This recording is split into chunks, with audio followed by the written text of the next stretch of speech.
What's up? This is T-Boz, Left Eye, and Chile of TLC. Don't go nowhere because we got some words of wisdoms for your behind. That's right, crazy, sexy, and cool. Peace out.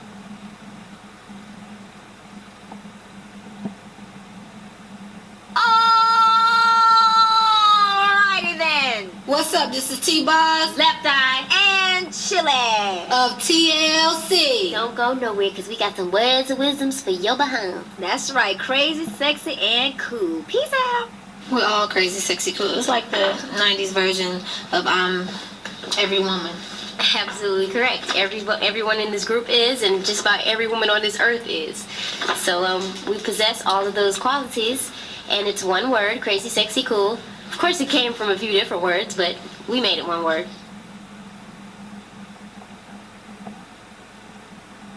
It just shows that music and everything redoes it. I mean, what is it? Cycle. Yeah, it's a cycle. I mean, it repeats itself because, I mean, most of our songs today are nothing but remakes and samples of James Brown, Parliament, just old stuff that was done previously before. It's just a newer version on the next level. But it goes much further than songs, clothes.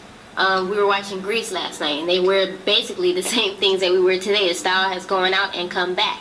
Not only clothes, hairstyles, everything. It doesn't matter. It's all a cycle. Like I remember growing up, it was the thick eyebrows, and you look at all the old movies from back in the 50s, and they had their eyebrows arched or even just drawn in. They didn't even have any, and now it's like that again. Everybody's arching their eyebrows. So What you do, it's been here before in some shape, fashion, or form. You know, you just do it in a new time. So the time is what actually makes it a little different, not the actual essence of what you're doing. Most people do not get into the words first. They're all into the beat, or sometimes it's not even the beat, it's what the person next to them is into. So they jump on the bandwagon, you know, it becomes a big fad. But Waterfalls, what makes Waterfalls so special is the video. The video is what hits home. The video is what makes you pay attention to the words and the message. And it's the video that brings the whole song to light. And it really says, okay, this is not just a song with a nice tune, or, you know, this is not just a song by three popular girls. This is a song that means something. And I know a lot of people who have seen the video and they actually get scared because, you know, they think about their own lives, and it's very it just hits home.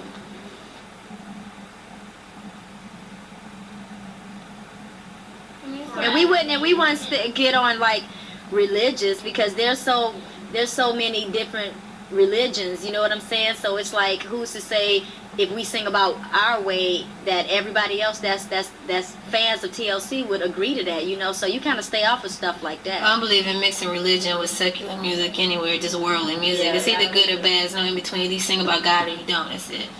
So I never do it. Or unless I just change to be a gospel singer, period.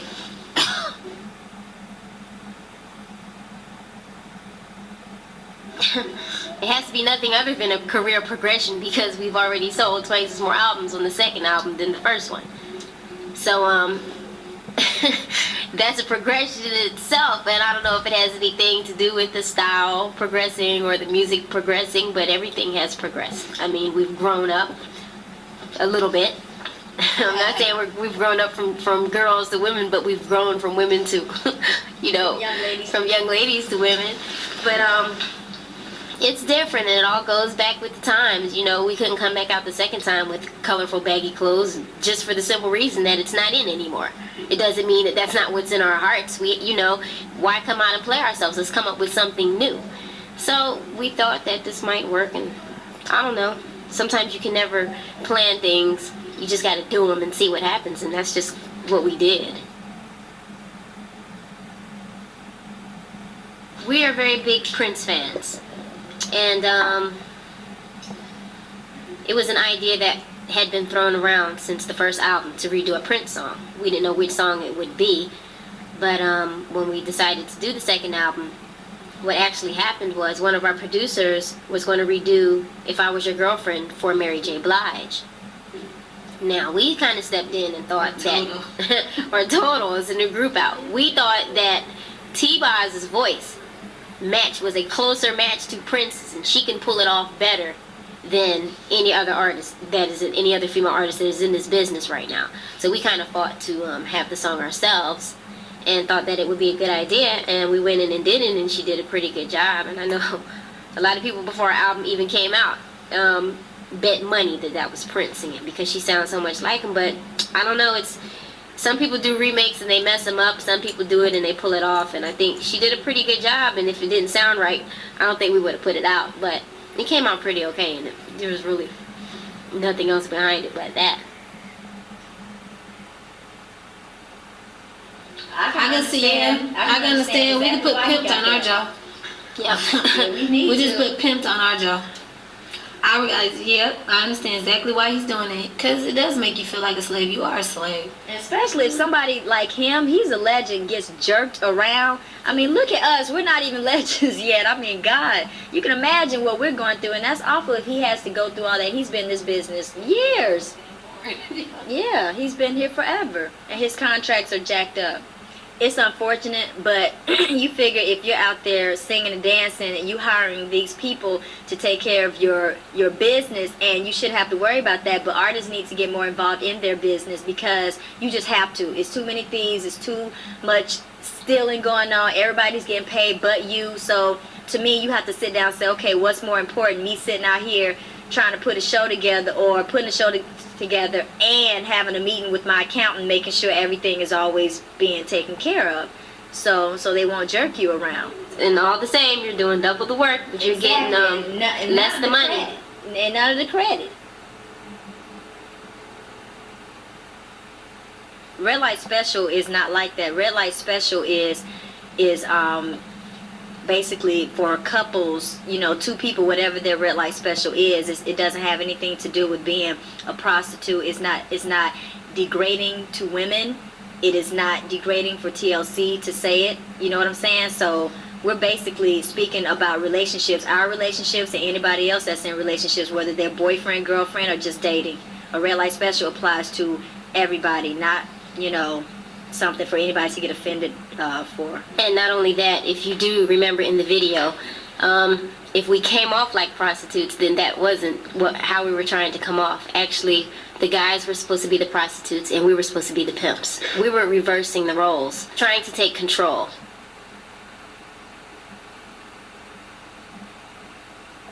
That goes back into the parenting of children and what you as a parent would let your child do. Now, I mean, you can't control what every child listens to, but as far as the world and life today, you can ask that question about a lot of things. Would you let your child do this or that? It's all on how you raise your kids. You know what I'm saying? There's a certain age that, yes, I would let my child listen to that because it's not that bad. But as far as gangster rappers, I don't think we can judge them and say they made a mistake because they're doing nothing but betraying what they see in life. And when they say things like bitch, whore, and slut, there really are bitches and there really are whores and they're sluts. And they're talking about what they're talking about and what they're saying. If there really wasn't one, it's not like it's make-believe and fiction. They ain't make it up.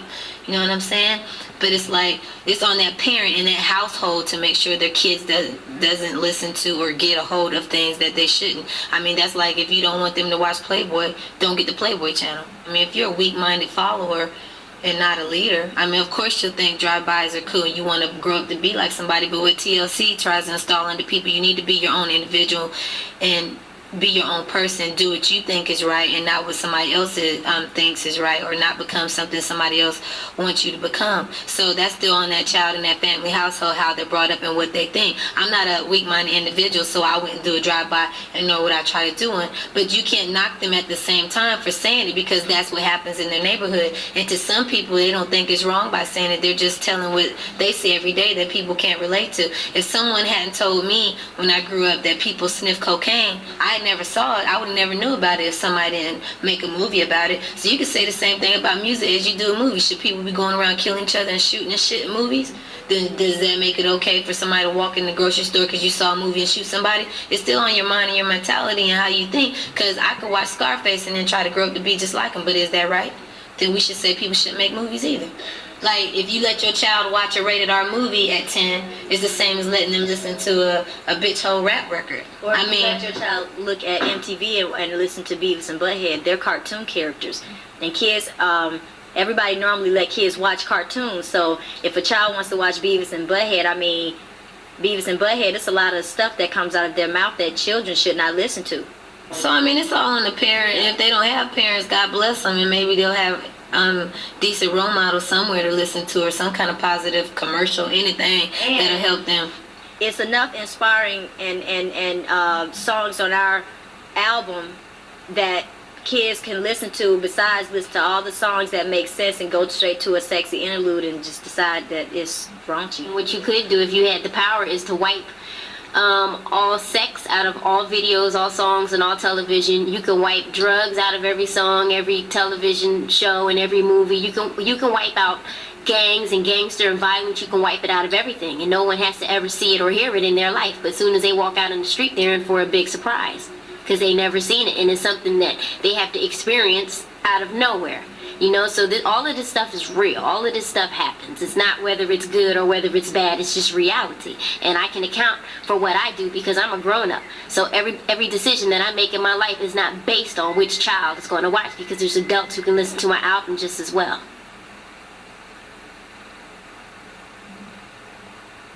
I mean, we know what we want and they know what we want. I mean, it makes it easier because we're all friends. You know what I'm saying? So it's not like we're working with somebody that we got to sit down with and be like, okay, this is our music and this is how we want it, and we don't like this and we don't like that. It's not like that, because we're working with the same people that we worked with on the first album, except there's a couple of new people on this album, and it just seems to work. You know, it's like we come and bring our ideas to the table. By them already knowing us, that helps as well. So, you know, everything kind of just flows. Everybody has chemistry. I think, shoot, women are still, I mean, it's going to be a minute. I know that, I'm sure there are a lot of, it's just like Left Eye. She's a songwriter and a producer.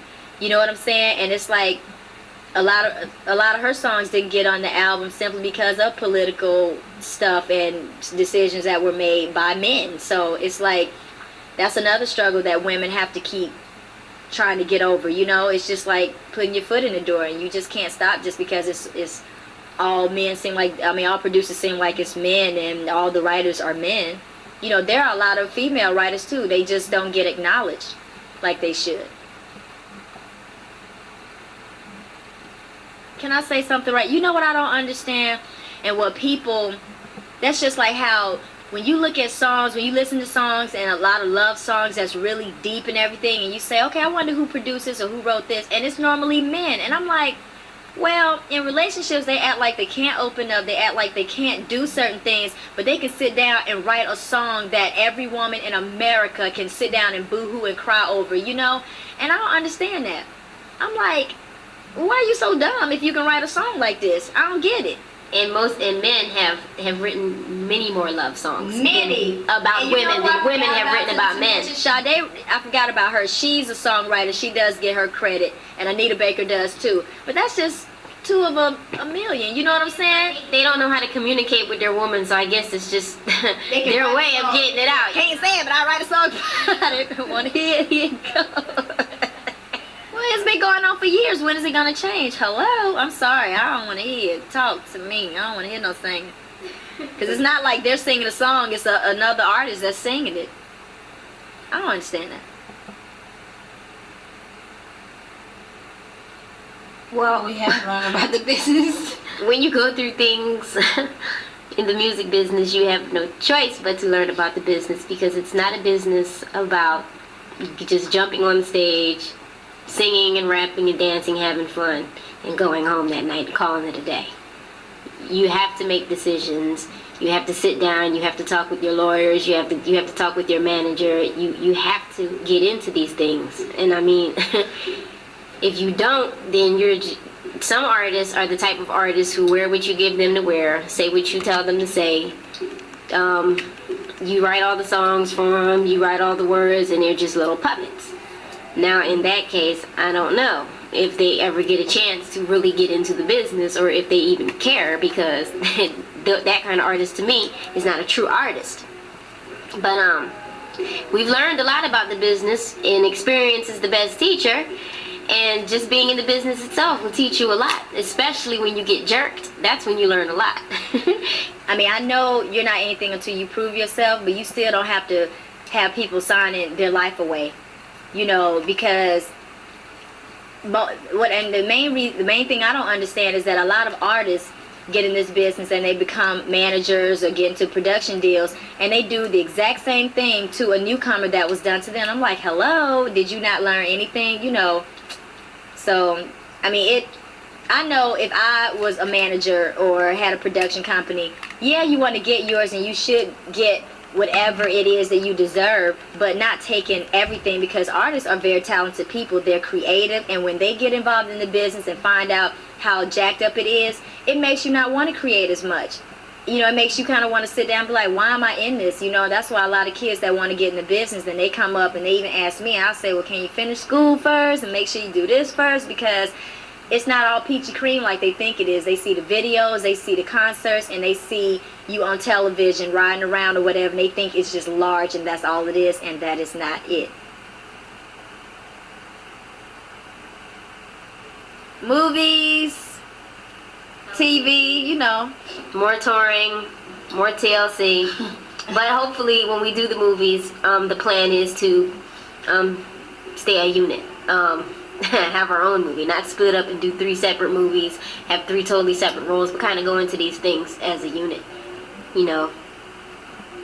Later on, I don't know, we might change our minds, but for now we would like to rise to the top as one. That's kind of hard to say if I regret anything, because there's a lot of things that if I could turn back the hands of time, I might change, but since they've happened, you know, it's like, okay, this thing, even though it was bad, got me to the next step, and that all of it kind of led its way to where I'm sitting right now. So I don't know if I kind of regret anything. I just take everything that's happened and kind of try to learn from it some kind of way, you know. We are learning, and it's about time that we start earning too. So We've learned it, now we're gonna earn. That's know. the new phrase. Yep.